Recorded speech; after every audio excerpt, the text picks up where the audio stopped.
A updated version of the Doomsday Remastered mod just dropped, and most of you may remember this one from the actual Mistful Crimson Morning mod, but I do want to cover this one because it is a interesting backstory, but fair warning, this version of Squidward is very dark, so leave now if you don't want SpongeBob ruined for you. Now, this particular version of Squidward originates from the Red Mitch creepypasta, more commonly known as Squidward Sue or Squidward Unalive. I'm not going to say the real word because I don't want YouTube to get mad and demonetize this, but I'm sure you get it. Now, Squidward's story begins like this. In 2005, there was an intern at Nickelodeon getting to see a SpongeBob episode called Fear of a Krabby Patty a few days before it was actually aired for the rest of the world to see, or so he thought. When he actually started to watch the video, the title for the episode name was called Squidward Unalive himself, which for whatever reason this intern thought was just a joke, and he continued to watch this video. The episode began with Squidward practicing his clarinet, that is until he hears SpongeBob's laughter, which is kinda annoying, and Squidward basically goes out and yells at him to keep it down because he has a concert to practice for. SpongeBob agrees and he goes off to go find Sandy and Patrick, and then we're actually transitioned over to Squidward being in a concert hall hiding behind a curtain. It seems that the episode has a jump cut that takes us right to the point where Squidward is actually about to perform in front of a full crowd in his theater, and he is visibly nervous about it. When the presentation actually begins, the audience is repulsed by Squidward's awful performance and they boo at him aggressively. Even SpongeBob boos, which is very weird because that goes against his character completely. SpongeBob is definitely one of the kindest characters, period.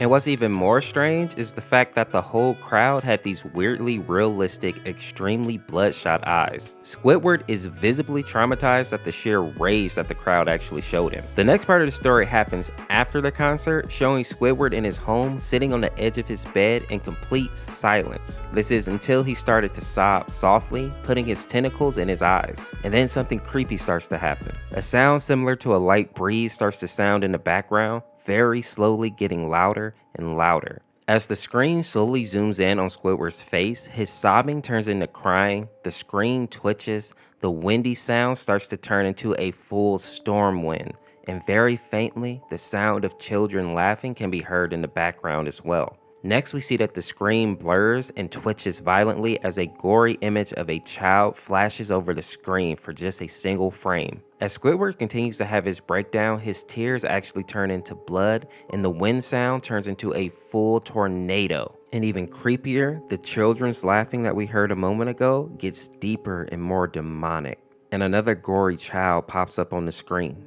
Next, we notice that in the room, there is only utter silence. Squidward is no longer crying, and the sound of the harsh wind blowing is gone as well. He puts his tentacles down from his eyes to reveal his now big, red, hyper-realistic eyes, just like the crowd had at his concert. Squidward then begins to look right at the camera, breaking the fourth wall, literally looking right at us. Afterwards, he resumes his crying, but without covering his eyes.